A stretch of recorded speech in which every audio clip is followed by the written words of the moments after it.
السلام علیکم ورحمۃ اللہ وبرکاتہ۔ الحمد للہ نحمده ونستعینه ونستغفره ونعوذ باللہ من شرور انفسنا ومن سیئات اعمالنا، من يهده الله فلا مضل له ومن يضلل فلا هادي له،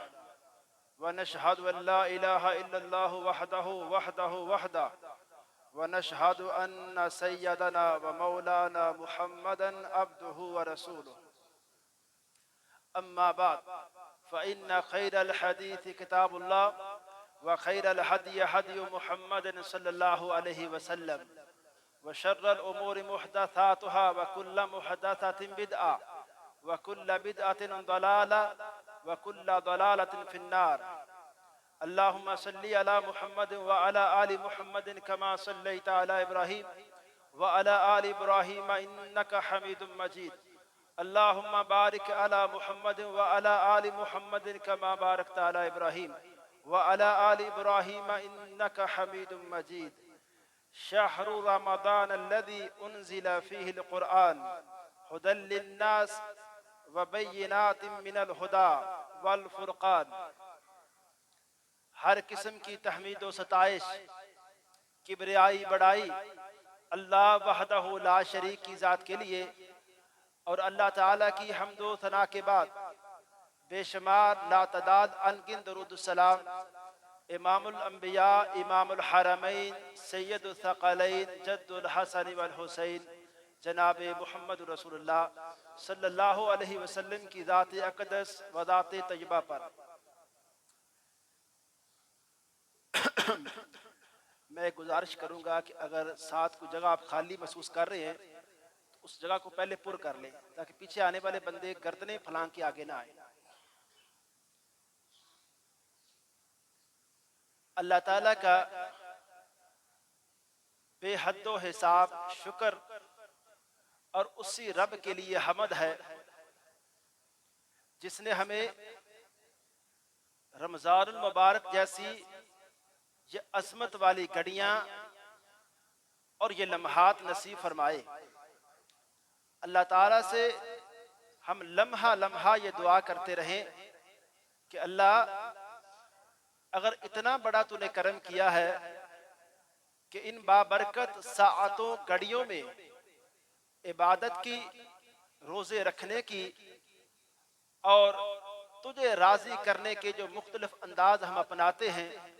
اللہ توفیق دی ہے تو ان عبادات کو اللہ تو قبول بھی فرما لے، اور قبول فرما کے ہم سب کے لیے نجات کا ذریعہ بنائے۔ یہ ماہ رمضان جو ہے اس کو ماہ قرآن بھی کہا جاتا ہے۔ یہی وہ مبارک مہینہ ہے جس میں قرآن پاک پیغمبر علیہ السلام پر نازل کیا گیا۔ قرآن پاک کے اندر اللہ تعالیٰ فرماتے ہیں شہر رمضان الذی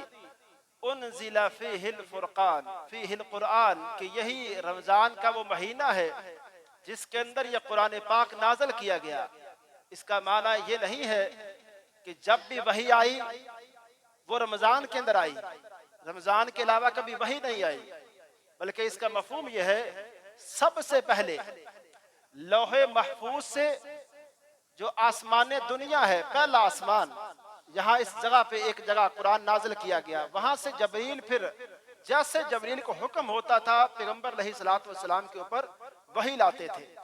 اب لوح محفوظ سے آسمان دنیا تک مکمل کا مکمل قرآن رمضان کے اندر لیلۃ القدر کی وہ رات نازل کیا گیا۔ رمضان اور قرآن کا دوسرا تعلق یہ ہے کہ ہمارے پیغمبر علیہ السلام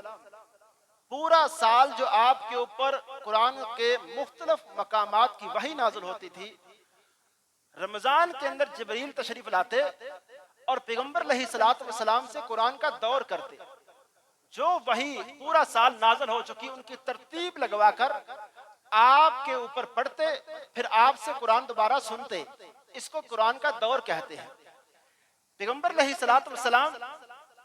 قرآن پاک کا رمضان کے جو مہینہ ہے اپنے آخری رمضان میں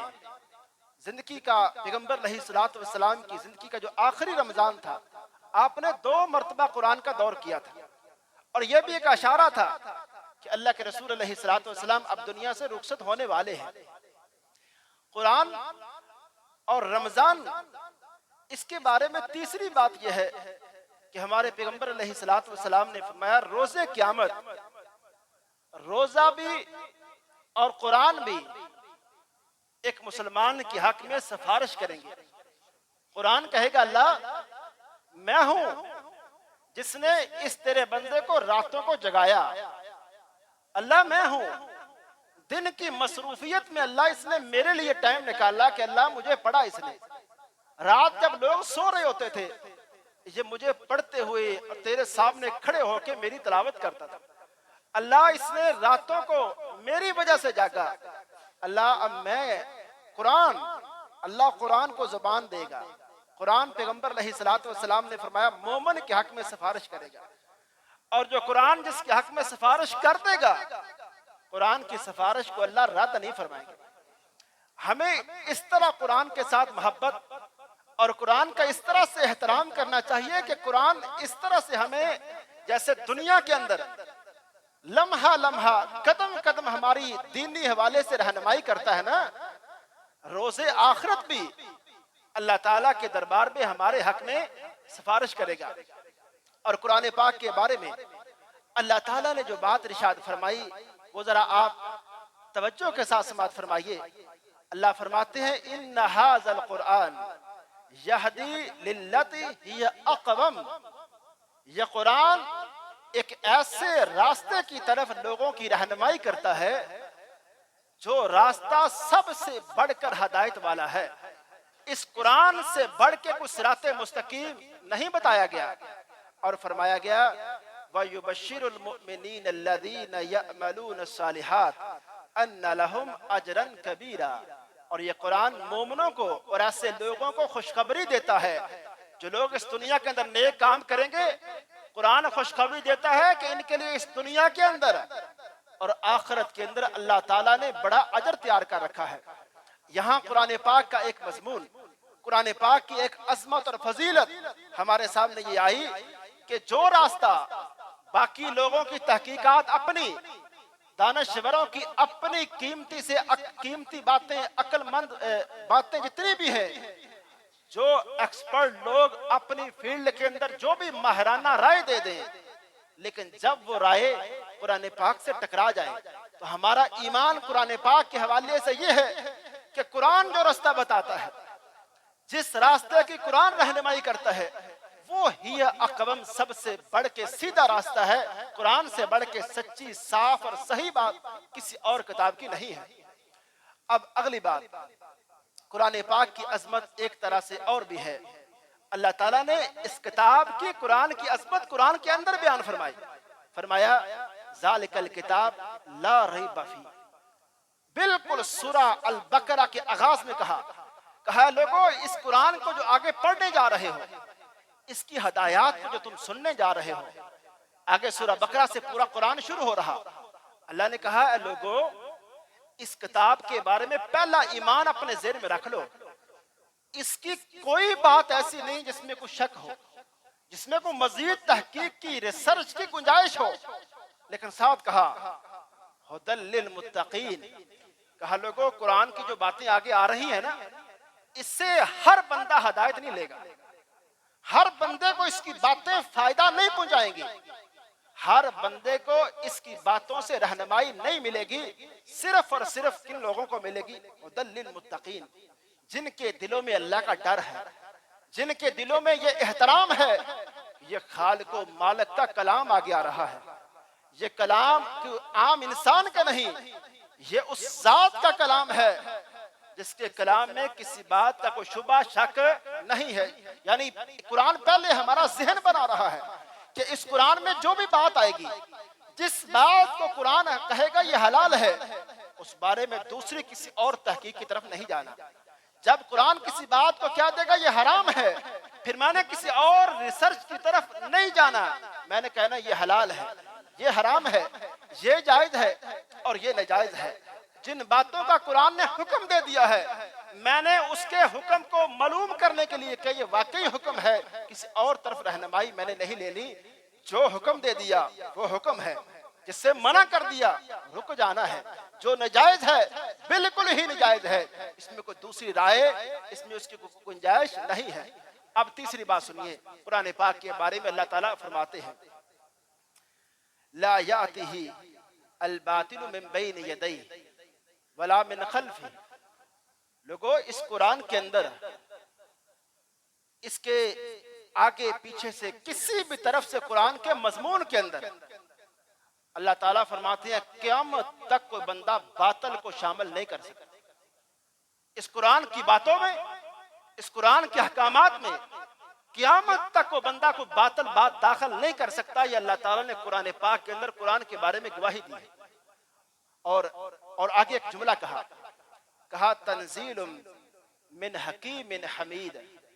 یہ قرآن اس ذات کی طرف سے نازل کرتا ہے جو ذات حکیم ہے اور جو ذات حمید ہے۔ حکیم کے بارے میں مفسرین یہ تعریف کرتے ہیں، کہتے ہیں حکیم کا معنی وہ ذات اس کے فیصلوں میں اور اس کی تدبیر میں،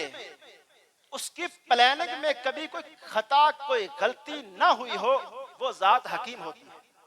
کبھی اس کی حکمت، کبھی اس کی تدبیر، کبھی وہ کسی کام کی جب وہ پلاننگ کرتا ہے تو اللہ تعالیٰ کی کسی بھی تدبیر میں کبھی کوئی خطا نہیں ہے۔ اور حمید کا معنی یہ ہے، اللہ کی جو صفت ہے نا الحمید، کہتے ہیں اس کا معنی یہ ہے کہ وہ ذات جس کے کام میں کبھی کوئی مذمت نہ کی گئی ہو، کبھی اس کے کام میں، کبھی اس کے کسی فعل پر تنقید نہ کی گئی ہو، اس کا ہر فعل، اس کا ہر کام تعریف ہی تعریف والا ہے،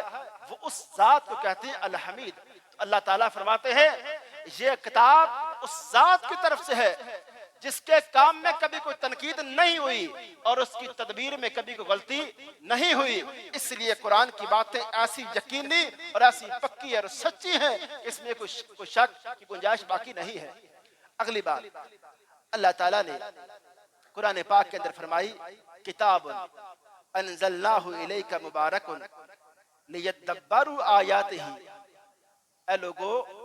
اس قرآن کی آیتوں کو ہم نے آپ پر اس لیے نازل کیا ہے تاکہ تم اس کی آیتوں پہ غور کرو، تدبر کرو، ایک ایک آیت پر ٹھہر کر سوچو کہ اللہ نے کن لوگوں کو کامیاب کہا ہے، سوچو کہ قرآن نے کن لوگوں کو ناکام کہا ہے۔ ایک ایک آیت پر سوچو، غور و فکر کرو۔ یہ میرے بھائیو، یہ کوئی عام پیغام نہیں، یہ اللہ تعالیٰ کا پیغام ہے۔ یہ اس رب نے وہ احکامات بتائے ہیں اپنے بندوں کو، تو ایک انسان اس کو لاپرواہی میں یا یہاں کوئی توجہ دیے بغیر اس کتاب کی آیتیں کیسے پڑھ سکتا ہے؟ اس قرآن کے ساتھ ایک مسلمان کا رشتہ صرف اور صرف تلاوت تک محدود نہ ہو، بلکہ اس کتاب پر وہ غور کرے کہ اور ایسے احترام کے ساتھ، ایسے رب کا ڈر اپنے دل میں رکھ کر اس کتاب کو دیکھے۔ یار یہ کتاب کو عام کتاب نہیں ہے، اس کتاب میں تو میری کامیابی کا راستہ بتایا گیا ہے،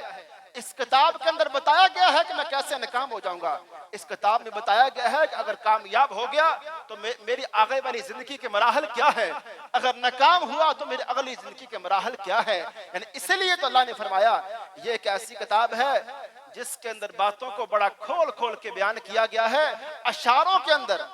استعاروں کے اندر باتوں کو قرآن کے اندر نہیں کہا گیا، بلکہ کتنا واضح کہا گیا اقیم الصلاۃ، اے لوگو نماز قائم کرو۔ یہ نماز کی بات قرآن نے کوئی سینکڑوں مرتبہ قرآن کے اندر کہی گئی، لوگوں نماز قائم کرو۔ اور یہ بھی کہا گیا یہ نماز مومنین پر بھاری نہیں ہوتی، جب نماز کے لیے کھڑے ہوتے ہیں ان کو سکون ملتا ہے۔ منافقین کی علامت یہ ہے جیسے ہی نماز میں کھڑے ہوتے ہیں ان پر سستی طاری ہوتی ہے، تھکاوٹ آتی ہے، وہ اس نماز کے اندر اپنے آپ کو بور محسوس کرتے ہیں۔ لیکن آج قرآن پاک کی ہدایات، قرآن پاک کی تعلیمات آج میرے اور آپ کے سامنے ہیں، جس کے بارے میں اللہ تعالیٰ نے ایک بات یہ فرمائی انما یتذکر اولو الالباب، یہ قرآن سے عقل مند بندے وہی صرف نصیحت حاصل کرتے ہیں۔ اس کا مفہوم پھر کیا ہوا کہ قرآن سے جو بندے نصیحت حاصل کر لیں اور جو قرآن سے ہدایت لے لیں، اللہ نے انہی کو عقل مند کہا ہے،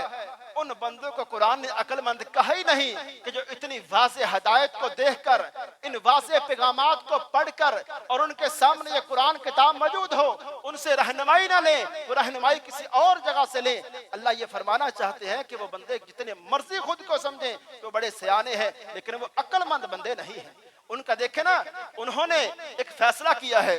ایک زندگی، ایک نقشہ کامیاب انسان کا قرآن پیش کرتا ہے، اور ایک نقشہ ہمارے ہاں ایک کامیاب انسان کا بنایا گیا کہ کامیاب انسان وہ ہے جس نے ایک اعلیٰ تعلیم حاصل کی پھر اعلیٰ منصب پہ چلا گیا۔ کامیاب انسان وہ ہے جو ایک بزنس کو سیکھتا ہے، اس کی مہارتیں حاصل کرتا ہے، پھر ایک کامیاب بزنس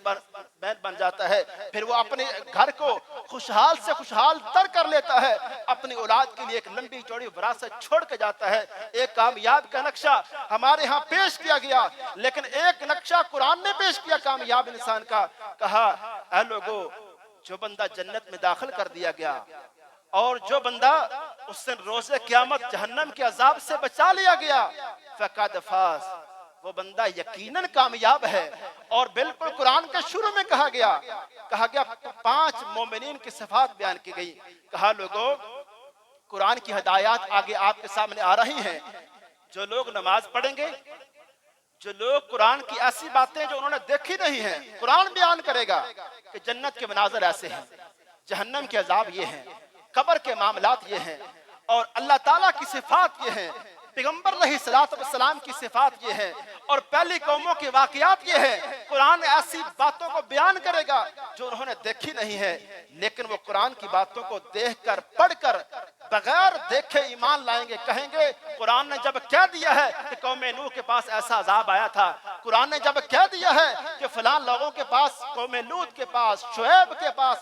یہ ان کی غلطیاں تھیں، کچھ نے ناپ تول میں کمی کی، کئی قوموں نے بے حیائی بدکاری کو عام کیا، مجموعی طور پر جب اللہ کو ناراض کیا تو ان پر یہ عذاب آئے۔ ہم نے وہ عذاب دیکھے نہیں، ہمیں کوئی کسی اور کتاب میں اس بات کو چیک کرنے کی ضرورت بھی نہیں ہے۔ جب ہمیں اللہ کے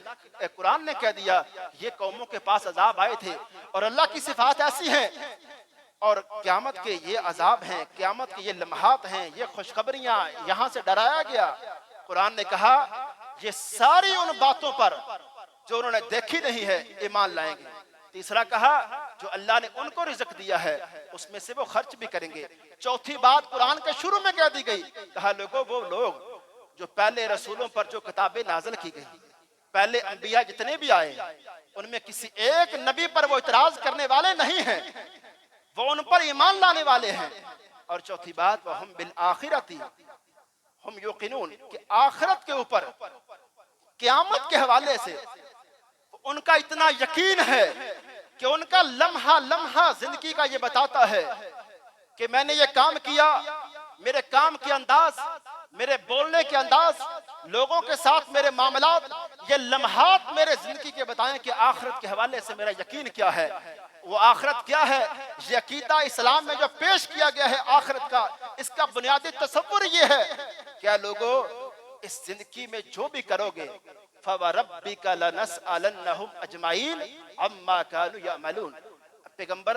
کو اللہ فرما رہے ہیں کہ پیغمبر آپ کا رب ہونے کی ہمیں قسم ہے، ہم ان سارے لوگوں سے جو اس دنیا میں یہ کرتے رہے ہیں ہم ان سے پوچھیں گے، ہم ان سے سوال کریں گے۔ اور یہ بھی کہا گیا اے لوگوں، ہم روز قیامت انسان کے سامنے ایسے کہیں گے، ہم کہیں گے اقرأ کتابک، اپنے اعمال نامے کو ذرا خود پڑھو۔ ہمیں آپ کے خلاف دلائل لانے کے لیے، گواہیاں لانے کے لیے ہمیں کوئی لمبے چوڑے گواہوں کی ضرورت نہیں، ہم تجھے خود کہہ دیں گے کہ اپنی کتاب کو پڑھ کے، اپنے نامہ اعمال کو پڑھ کے اپنا خود ذرا جائزہ لو۔ اور تیرے نفس کے اندر اللہ فرماتے ہیں تیرا ہاتھ انسان تیرے بارے میں گواہی دے گا، تیرے پاؤں تیرے بارے میں گواہی دیں گے کہ اے اللہ ہم پر چل کے اس نے یہ کام کیا، ہاتھ کہیں گے اللہ ہمارے ساتھ اس نے یہ کام کیا۔ سب کچھ انسان کے سامنے اس دن ایسی کھلی کتاب کی طرح انسان کے سامنے نامہ اعمال پیش ہوگا جس کے بارے میں اللہ تعالیٰ نے قرآن پاک کے اندر کیا نقشہ کھینچا ہے۔ اللہ فرماتے ہیں جب ایک دائیں ہاتھ کے اندر ایک بندے کو اعمال نامہ دیا جائے گا نا تو وہ کہے گا ہاؤ مقرؤ کتابیہ، لوگوں کو بولے گا آؤ ذرا آؤ سارے میرے اعمال نامے کو ذرا دیکھو، میرا اعمال نامہ کیسا ہے اور کتنا اچھا ہے، اس میں میرے لیے کیا بشارتیں اور کیا خوشخبریاں سنائی گئی ہیں۔ لوگوں آج ہمیں قرآن پاک سے ہم یہ جو غافل ہو چکے ہیں، ہماری توجہ قرآن پاک کے حوالے سے ہمارا جو ایمان ہے وہ اور ہے، لیکن ہمارے زندگی کے عملی نظریات یا ہماری عملی کیفیت وہ قرآن کے حوالے سے اور ہے۔ ہم قرآن کے حوالے سے جو ہماری عملی زندگی ہے وہ ایسی کمزور ہے، ہمارا ایک ایک عمل بتاتا ہے کہ قرآن اور طرف کہہ رہا ہے، عملی حوالے سے ہم اور طرف جا رہے ہیں، اور اس کی ساری خواریاں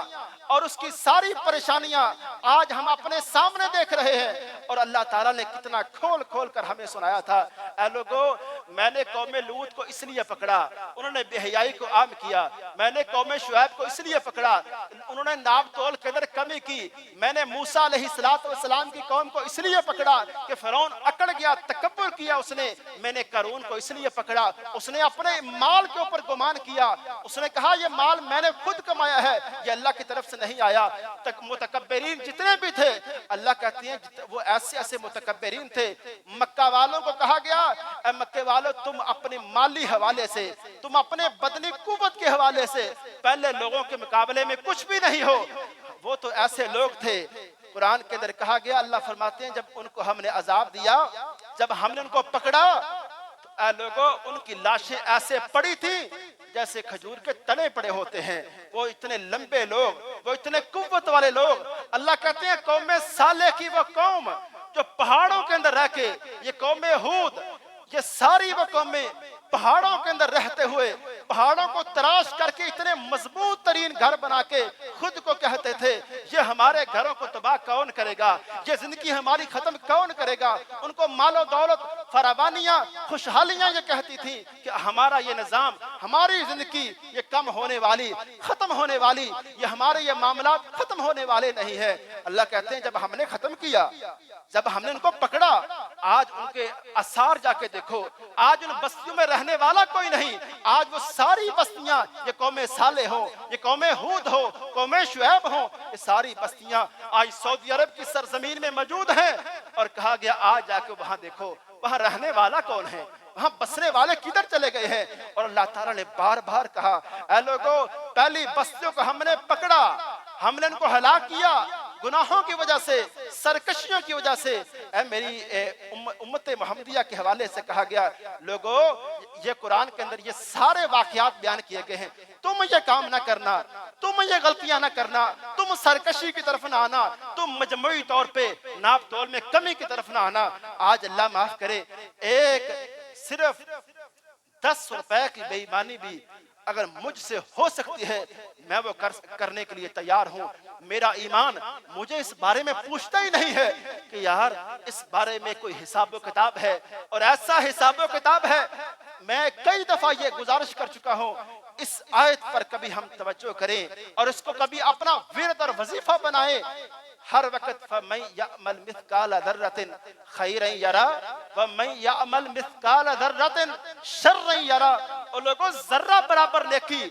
ذرہ برابر برائی اللہ کہتے ہیں انسان تیرے سامنے پیش کر دی جائے گی، تیرے سامنے ہم ایسا اعمال نامہ کھولیں گے تو اس کا انکار نہیں کر سکے گا۔ اور سورہ قیامہ کے اندر اللہ تعالیٰ نے کیا نقشہ کھینچا ہے، اللہ کہتے ہیں وَلَوْ أَلْقَى مَعَاذِيرًا۔ اے لوگو اس دن جب اس کا اعمال نامہ ہم اس انسان کے سامنے رکھیں گے اور اس کو دیکھ کے وہ پریشان ہوگا، پھر وَلَوْ أَلْقَى مَعَاذِيرًا، وہ جتنی مرضی معذرتیں پیش کر دے، جتنا مرضی کہہ دے یا اللہ ایک دفعہ مجھے دنیا کے اندر دوبارہ بھیج، ہم دنیا کے اندر اسے نہ دوبارہ بھیجیں گے نہ اس کی کوئی معذرت قبول کریں گے۔ اور ایک جگہ اللہ تعالیٰ نے یہ بھی فرمایا، کہا اس دن اگر انسان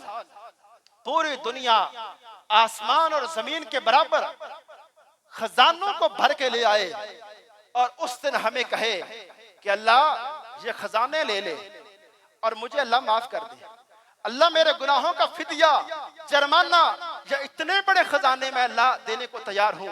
اللہ کہتے ہیں اتنے بڑے خزانے کسی کے پاس ہیں بھی نہیں اور ہم اتنے بڑے خزانے کس سے لیں گے بھی نہیں۔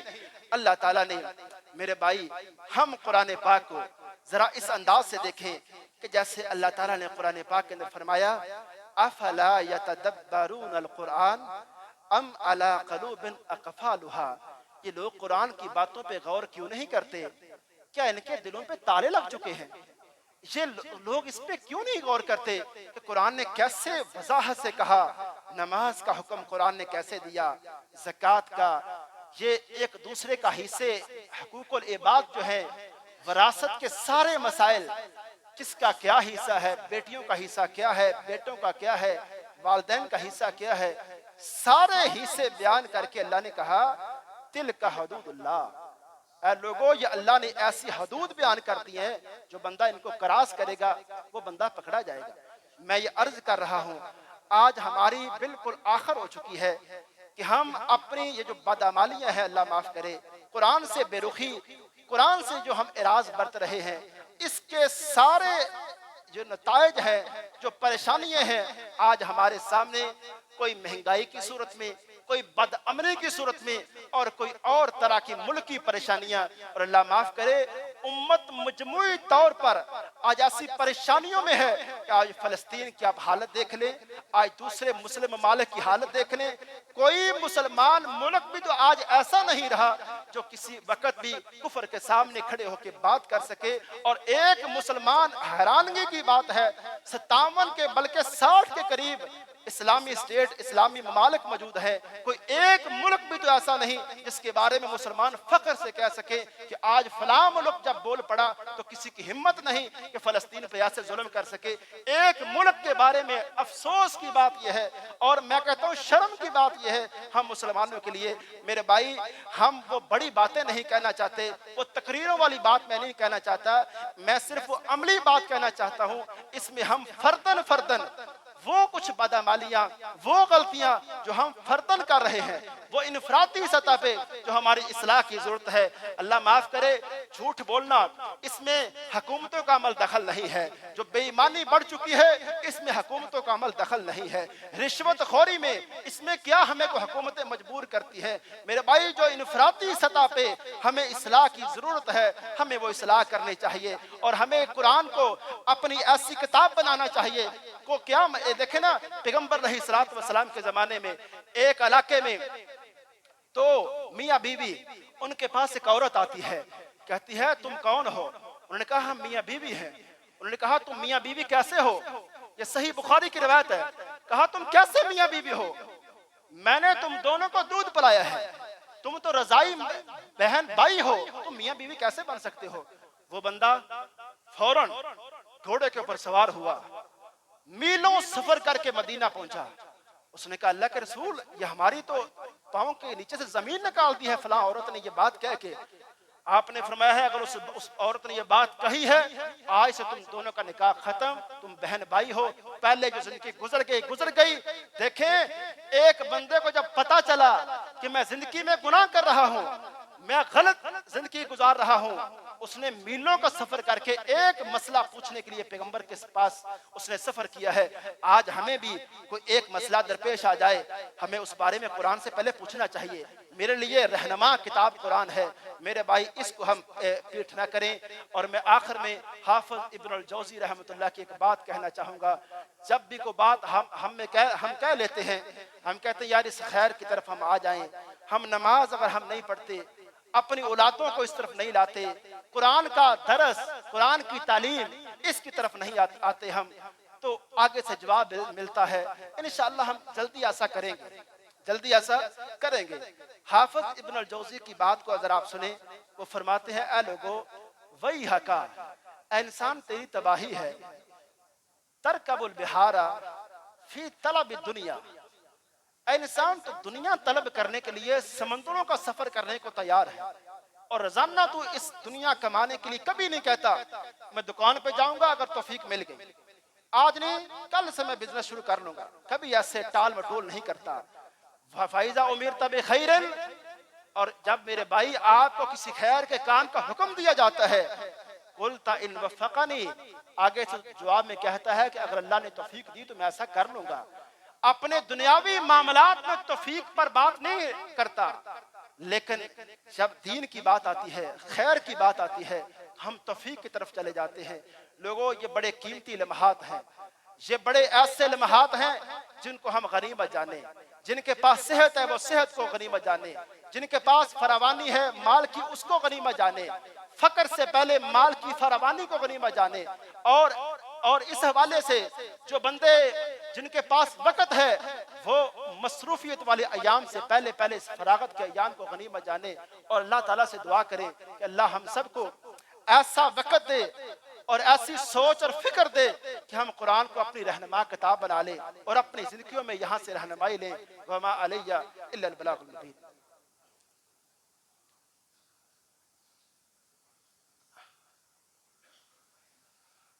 الحمدللہ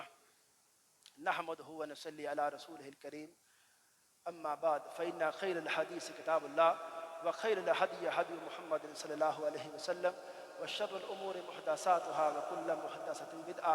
وكل بدعة ضلالة وكل ضلالة في النار۔ اللهم صل على محمد وعلى آل محمد كما صليت على إبراهيم وعلى آل إبراهيم إنك حميد مجيد۔ اللهم بارك على محمد وعلى آل محمد كما باركت على إبراهيم وعلى آل إبراهيم إنك حميد مجيد۔ ربنا آتنا في الدنيا حسنة وفي الآخرة حسنة وقنا عذاب النار۔ ربنا آتنا في الدنيا حسنة وفي الآخرة حسنة وقنا عذاب النار۔ اللهم اشف مرضانا ومرضى المسلمين، اللهم اشف مرضانا ومرضى المسلمين، اللهم أجرنا من النار، اللهم أجرنا من النار، اللهم إنا نسألك جنة الفردوس، اللهم إنا نسألك جنة الفردوس۔ سبحان ربك رب العزة عما يصفون وسلام على المرسلين والحمد لله رب العالمين۔